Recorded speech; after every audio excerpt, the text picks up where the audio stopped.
Hey, this is Matt from InvestiQuant. Today is Tuesday, September 15th, 2020, and tomorrow is the FOMC Announcement Day. In fact, we've got a pretty busy week on the calendar this week, with FOMC Announcement being on Wednesday, options expiration on Friday. But since tomorrow is the FOMC Announcement, I figured this morning we would take a look at what has happened historically the day before the FOMC announcement, and we'll put it in a similar market environment to what we're currently in.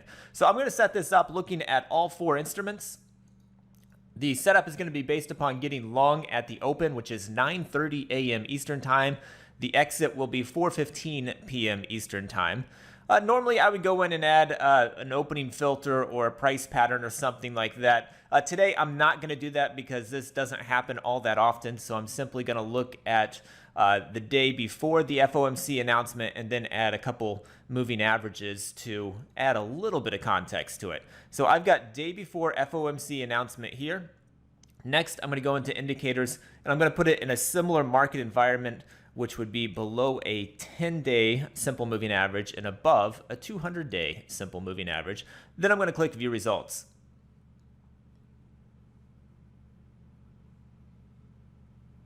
And here we go. So these are the results of going long the day before the FOMC announcement, entering at the open, exiting at the close of regular trading hours, when below a 10-day simple moving average, but above a 200-day simple moving average. And looking back to 2003, which you can see up here in our header section, we've got 31 samples in the S&P, 37 in the NASDAQ, 34 in the Dow, and 39 in the Russell.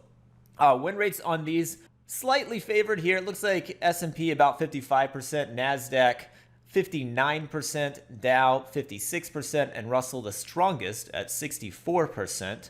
And looking at average win to average loss, average win coming in larger than the average loss on the S&P, on the NASDAQ, on the Dow, and on the Russell. So all four of these have had larger average wins than their average loss, and all four of them have had win rates that are at least 55% or better. So historically, this day has been slightly bullish in this scenario. And let's take a quick look at the results distribution. I've got the S&P loaded here, so we'll look at that one.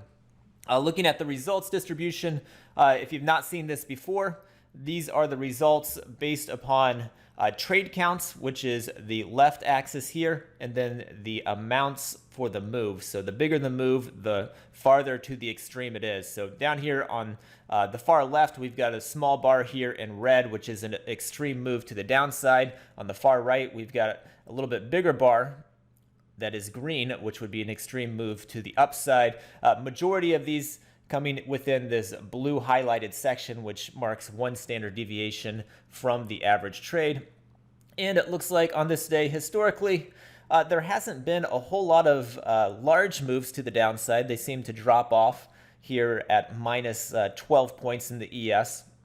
And there's been a few more outliers on the upside than on the downside on this day. But the majority of these days are falling in here for a more mild plus or minus move. So we're about minus 8 points here at this bar, one standard deviation, and we're plus 12 points at this green bar here on the top side within one standard deviation for the S&P ES contract. So hopefully you found that helpful.